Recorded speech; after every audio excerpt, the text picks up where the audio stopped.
Good morning दोस्तों, कैसे हैं आप लोग।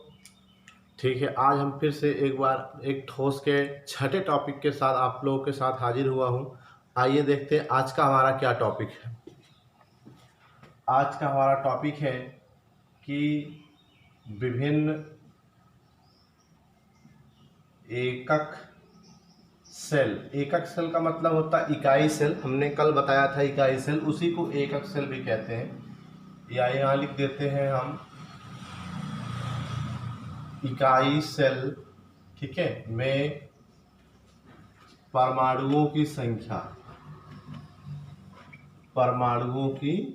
संख्या जिसे हम जेड से भी व्यक्त करते हैं। किससे व्यक्त करते हैं? जेड से व्यक्त करते हैं। ठीक है, ये आज का हमारा टॉपिक है। ठीक है, तो जैसा कि आपको पता है कि इकाई सेल 3 प्रकार के होते हैं। कल आपको बताया गया था कि इकाई सेल मुख्य रूप से 3 प्रकार के होते हैं। आप फिर से पिछले टॉपिक में जाइएगा, उसमें आप देखिएगा तो आपको ये मिल जाएगा। ठीक है, तो एकक सेल 3 प्रकार कौन कौन से थे? सरल घन एकक सेल जिसे एससीसी कहते हैं, फिर काय केंद्रित एकक सेल जिसे बीसीसी कहते हैं अर्थात body centred unit cell, cubic unit cell, और तीसरा है फलक केंद्रित एकक सेल अर्थात जिसे एफसीसी कहते हैं। तो आपसे पूछा जाता है, जब न्यूमेरिकल पूछा जाए, न्यूमेरिकल आप सॉल्व करोगे, लगाओगे, तो वहाँ पर ये पूछा जाएगा कि परमाणुओं की संख्या यदि इतनी हो तो ये बताइए, घनत्व बताइए। तो वहाँ पर अगर आपको घनत्व निकालना हो या मोलर द्रव्यमान निकालना हो तो उस टाइम आपको जेड की जरूरत पड़ेगी। जेड का मतलब अर्थात परमाणुओं की संख्या। तो इस प्रकार से आपको ये पता होना चाहिए। तो आइए देखते हैं। यहाँ पर जैसा कि पता है 3 प्रकार के एकक सेल होते हैं। पहला है सरल घन एकक सेल, ठीक है, सिंपल क्यूबिक यूनिट सेल जिसे एससीसी कहते हैं, में परमाणुओं की जो संख्या है, परमाणुओं की संख्या अर्थात जेड बराबर 1 होता है। अर्थात जो सरल घन एकक सेल होते हैं उसमें प्रति यूनिट सेल जो है the total number of atom जो इज इक्वल टू 1 होता है। अर्थात एससीसी के लिए कहा जाए परमाणुओं की संख्या जेड बराबर 1 आप हैं। ठीक है, फिर दूसरा इसी प्रकार से आपका है, ठीक है, काय केंद्रित, ठीक है, घन एकक सेल। एकक सेल का मतलब बेटा यूनिट सेल होता है। इसे हम संक्षिप्त में क्या कहते थे? बीसीसी, में जो परमाणुओं की संख्या जेड बराबर है वो कुल 2 होती। ठीक है, बीसीसी टाइप का जो एकक सेल होता है आपने देखा था पिछले टॉपिक में। बीसीसी का मतलब जिसमें 8 जालक बिंदु कोनों पर थे और एक बीचों बीच सेंटर में था जो 8 कोनों से जुड़ा था। इस टाइप का एकक सेल बीसीसी, उसमें जो टोटल परमाणुओं की संख्या होती है प्रति यूनिट सेल उस कितनी होती है? 2 होती है। ठीक है, अब इसी तरह से तीसरे में आते हैं। तो तीसरा आपका है फलक केंद्रित, ठीक है, फलक केंद्रित एकक सेल या इकाई सेल लिखिए, कोई दिक्कत नहीं, जिसे आप एफसीसी कहते हो। जो एफसीसी में परमाणुओं की संख्या जेड बराबर होती है वो 4 होती। ठीक है, तो इस तरह से तीनों प्रकार के एकक सेल, यही 3 याद रखना है एग्जाम के लिए, यूपी बोर्ड क्लास 12th के लिए। इससे ज़्यादा नहीं आपको कुछ पढ़ना है। क्लास 12th के लिए अगर आपका घनत्व टाइप का कोई सवाल आता है तो वहाँ पर जेड की जरूरत पड़ेगी अर्थात परमाणुओं की संख्या। एकक सेल का नाम दिया रहेगा। जैसे कोई क्वेश्चन मान लीजिए आ गया कि कॉपर फलक केंद्रित एकक सेल में जो है से मिलकर के बना होता है, तो इसमें यदि मोलर द्रव्यमान इतना हो और कोरों की लंबाई इतना हो तो इसका घनत्व बताइए।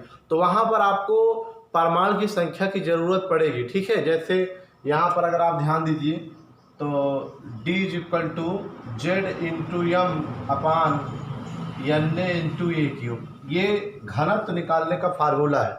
ठीक है, जब घनत्व निकालने बोलेगा, देखिए आप फार्मूले स्पष्ट दिख रहा है, जेड की जरूरत पड़ रही। ठीक है, ये एग्जाम के सवाल में दिया रहेगा, ये भी सवाल में दिया रहे, कोरों की लंबाई है, ये मोलर द्रव्यमान है, बट एन तो पता है कांस्टेंट है। ठीक है, तो इस कांस्टेंट का मान भी दिया रहेगा, या आपको याद भी है अवोगाद्रो संख्या होती है, और यहाँ पर यम दिया रहे, ए दिया रहेगा, लेकिन यहाँ जेड नहीं दिया रहा है। जेड के स्थान पर आपका ये दिया रहेगा। ठीक है, एकक सेल का नाम देगा। तो जैसे एकक सेल का नाम दे दिया, कहाँ पर, फलक केंद्रित में है, तो तुरंत पकड़ जाइए फलक केंद्रित का मतलब परमाणु जेड का मान कितना रखेंगे, 4, यम दिया रहेगा रख दो, इस तरह से निकल जाएगा। तो ये उपयोगी है, काफ़ी उपयोगी है सवाल लगाने के लिए, न्यूमेरिकल लगाने के लिए। तो आप इसको नोट कर लीजिए, ठीक है, समझ में आ गया, नोट करिए।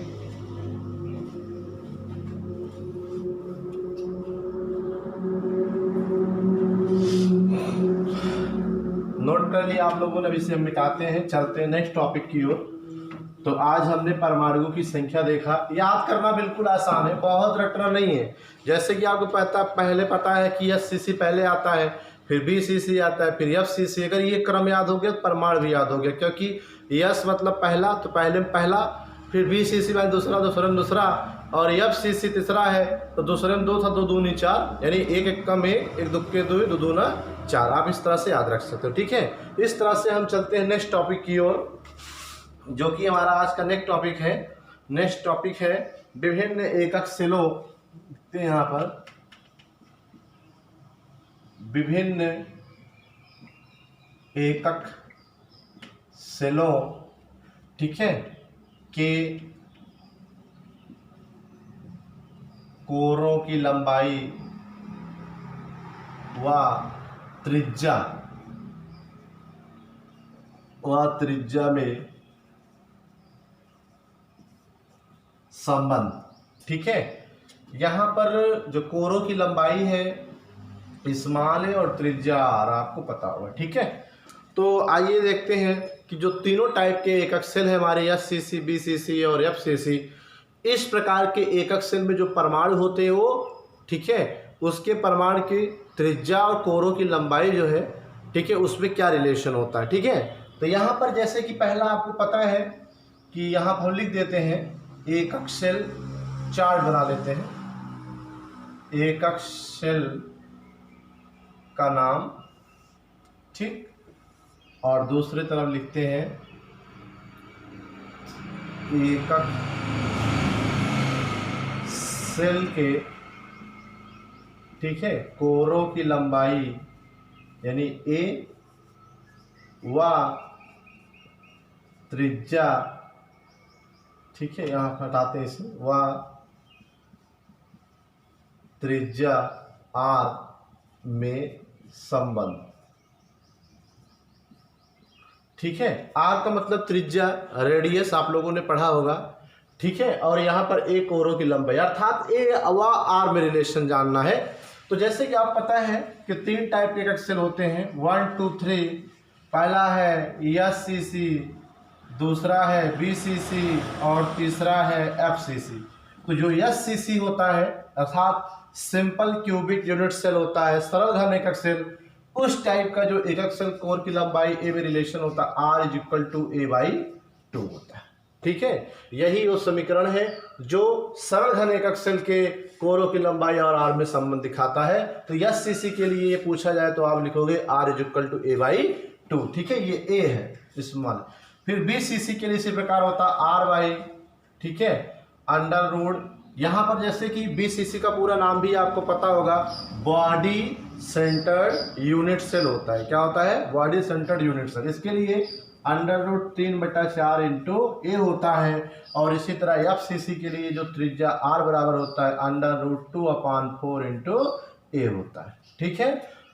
तो इस तरह से हमने आपको तीनों प्रकार के एकक सेल में परमाणुओं की संख्या बताया, 1 2 4, और अभी आपको तीनों प्रकार के एकक सेल के कोर की लंबाई ए और आर में रिलेशन बताया, ठीक है। जैसा कि एससीसी के लिए R is equal to A/2, BCC के लिए R is equal to under root 3/4 into A होता है, और एफसीसी फलक के अंदर R बराबर अंडर रूट 2/4 होता है। इसे भी आप नोट कर लीजिए, ये भी सवाल में आपको काम आएगा। जैसे कि कोई न्यूमेरिकल आपसे पूछ लिया गया, पुटअप कर लिया गया कि किसी भी सरल घन एकक सेल के टाइप में जो ठोस है उसमें किसी की त्रिज्या मान लीजिए R है, ठीक है, तो ए बताइए, या ए इतना है तो आर बताइए। इस तरह से अगर पूछेगा तो मतलब ए पूछेगा तो आर बताना है, आर पूछे तो ए। तो ये किस टाइप का एकक सेल है? तीनों फार्मूले एक ही हैं, एक ही का मतलब ए व आर में संबंध बता रहे हैं। बट यहाँ पर जो अलग अलग प्रकार के एकक सेल हैं, इनके लिए अलग अलग है, इसलिए ध्यान रखना होगा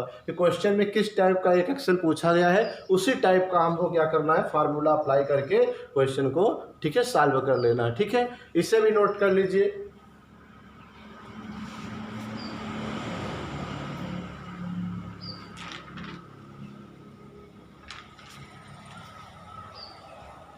हो गया होगा नोट, हम चलते हैं नेक्स्ट आगे की तरफ। दोस्तों अगर कोई प्रॉब्लम कोई समस्या हो तो आप इसे ज़रूर कमेंट बॉक्स में आप कमेंट करके पूछ लीजिए, बता दीजिएगा।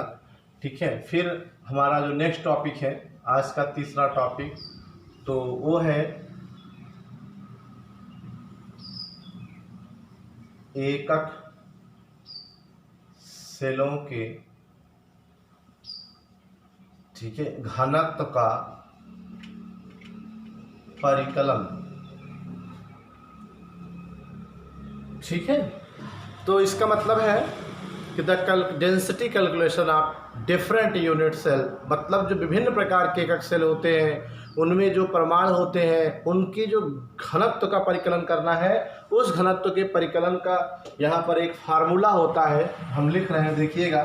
घनत्व D is equal to Z into M upon NA into AQ। ठीक है, यही वो फार्मूला है जिसकी सहायता से आप आसानी से किसी भी दिए गए न्यूमेरिकल में किसी भी एकक सेल के परमाणुओं का घनत्व आसानी से ज्ञात कर सकते हैं। लेकिन इसमें D निकालना है, यानी घनत्व। ठीक है, D घनत्व है, तो इसे निकालने के लिए आपको यहाँ पर जैसा कि दिख रहा है कि Z चाहिए, M चाहिए, NA चाहिए और A क्यूब चाहिए। Z क्या है अभी बताया था, परमाणुओं की संख्या है। वो सवाल में आपको एकक सेल का नाम दिया रहेगा, उससे आप पकड़ लेंगे।